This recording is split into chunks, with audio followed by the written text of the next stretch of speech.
And you still remember the second bombing, don't you? Sí, claro, sí. Cuenta, cuenta. A ver, A ver, por ejemplo, a la mañana, ¿cómo empezó el bombardeo? ¿Cómo te diste cuenta? sí.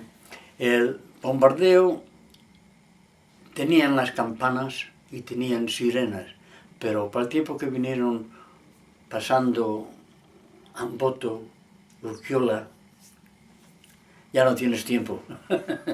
El tiempo era tan ligero que ¿dónde me escondo? ¿A dónde vienen? Y claro que podías ver las bombas cayendo y viendo el ruido, viendo el humo, viendo todas esas cosas. Nervioso, claro, ni uno que dice que no es nervioso en esas condiciones es un mentiroso.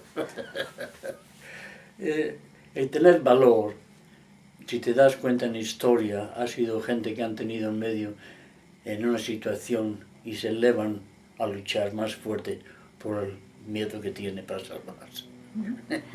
¿Y tú, entonces, qué hiciste donde el bombardeo? ¿Dónde te refugiaste?